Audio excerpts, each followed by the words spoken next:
Off the coast of Puerto Rico, there is a small island. Unless you are from Puerto Rico, you may never heard the name Vieques Island. However, its role in preparing the United States Navy for battle is well documented. All of Puerto Rico, including Vieques, is a commonwealth, and since 1898 has been a U.S. territory. However, the story of Vieques goes much deeper. Although it is rich in culture, it also has a past history of foreign occupation, U.S. military domination, legal and political manipulation, an environmental health tragedy which continues today, and a successful native protest against a military giant. The United States Navy did not fulfill their responsibility to the inhabitants of Vieques Island by using political and legal manipulation, which has allowed the U.S. Navy to shirk their duty of cleaning up chemical toxins and bombs used during target practices to the physical detriment of the people and the environment. Vieques is an island of about 52 square miles. It lies just south of the main island of Puerto Rico. Originally inhabited by the Taino Indians, the island became a possession of Spain. After the Tainos lost to the Spanish conquistadors, the island was later invaded by the United States, and in 1898 was placed under American control under the Treaty of Paris. In 1917, the U.S. Congress approved the Jones-Shafroth Act, which granted citizenship to all Puerto Ricans. They received all the rights and the benefits of American citizenship, except for the right to vote for president and the right to have a voting member of Congress. It also made them eligible for the draft, increasing the pool of people who could serve in the U.S. military. Sugar was cultivated on Vieques and large plantations were developed. But by the end of the 1930s, the sugar industry weakened and the U.S. began buying large plots of land, with the ultimate goal of constructing a bombing range for practice and weapons training. They claimed the land of those who wouldn't sell as eminent domain. By 1940, the U.S. Navy controlled both sides of the island.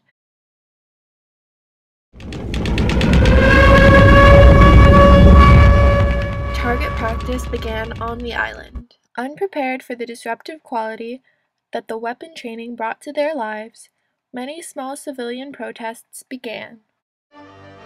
Protesters would go over barbed wire fences, form a human chain, and put their bodies in the line of fire during target practice. They would be arrested and removed, but as soon as the Navy became aware of civilians on the firing range, all exercises must be stopped. This is how small groups of protesters stopped the bombing activities, one day at a time. In April of 1999, a civilian prison guard working on the base named David Sanez was killed when two 500-pound bombs were accidentally dropped from an F-18 jet. He was killed almost instantly, but his death united the people in their efforts against weapon training on their island. The peaceful protests grew in strength. Thousands of Vieques Islanders stormed the Navy's Camp Garcia, where David Sanez was killed. On May 4, 2000, 200 protesters were removed from the camps. A week and a half went by and people again began showing up at the camps. More than 2,000 people participated in these peaceful protests. Some even positioned their fishing boats between U.S. naval ships and their intended target during target practice maneuvers. The David and Goliath fight launched by Vieques against the Navy drew support from celebrities and politicians alike. There is no national security interest or reason to bomb Vieques. It's an old, bad colonial habit. In May of 2003, after pressure from the citizens of Vieques, President Clinton ceased all military operations on the island.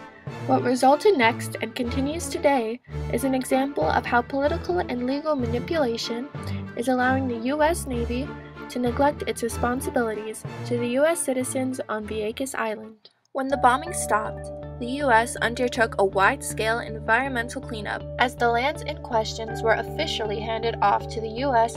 Fish and Wildlife Service under the Department of the Interior to be used as an animal sanctuary.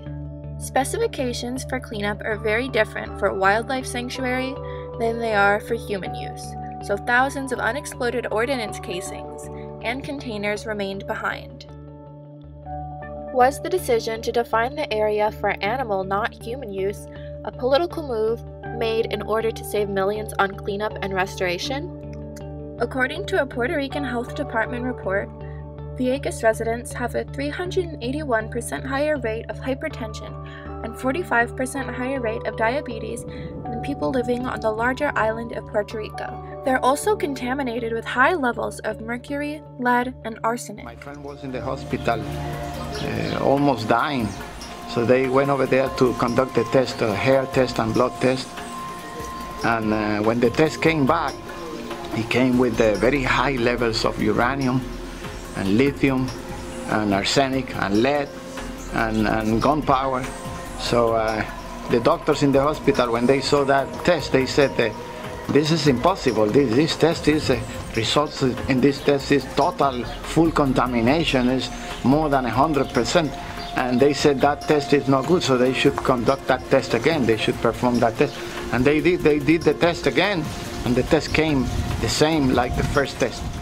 With no full medical facility on the island, the many cancer patients are forced to travel to the mainland Puerto Rico for treatment. Robert Kennedy Jr. was quoted in the February 2003 Puerto Rico Herald as saying that the worst devastation he saw in Vieques was the alienation and demoralization of a people whose rights were not respected. Dr. John Wargo, a professor from Yale University, studies health risks to humans due to environmental contaminations. He believes that the people on Vieques are sick because of the Navy's activities and said that Vieques is probably one of the most highly contaminated sites in the world because of the longevity of the chemicals, bombs, and fuels released on the island. However, the Agency for Toxic Substances and Disease Registry contends that there is no connection between the Navy's weapons testing and the numerous health problems. And we can't find one scientific thing that backs up the health issue. Despite the massive piles of chemical debris and cancer victims, like Carla Rosa, who had most of her stomach and intestines removed, or her sister Ayana, who had a large tumor removed from her mouth. Both were diagnosed with cancer. The scientists from the University of Georgia do not agree with the ATSDR and have documented the extent of the unexploded bombs. The remaining ordinances corrode, contaminating the environment with carcinogens and metals, according to the research of James Porter, Associate Dean of the University School of Ecology. In 2005, a multi-billion-dollar class action lawsuit was filed by more than 7,000 residents of Vieques, who say that what the U.S. military did on the island has made them sick. You cannot walk down the street on this island without counting every house and knowing 2 or 3 people on the street that have cancer, or have had cancer, or have died cancer. The U.S. government responded by claiming the Navy had sovereign immunity, which is a legal doctrine that gives the federal government discretion to carry out its actions without being sued, except under a few specific circumstances. The lawsuit was dismissed in 2010, but was appealed in 2011. The United States Navy did not fulfill their responsibility to the inhabitants of Vieques Island. Political and legal manipulation has allowed the U.S. Navy to shirk their responsibility to the physical detriment of the people and the environment. The rights of the Vieques Islanders were ignored by the U.S. Navy, who, as an extension of the United States government, did not live up to their responsibility. The Navy's act did not establish justice for the people who were sick as a result of munitions testing, or for David Sanes, who was killed by a live bomb. They deprived the people of Vieques of domestic tranquility and did not promote general welfare for the people or their prosperity.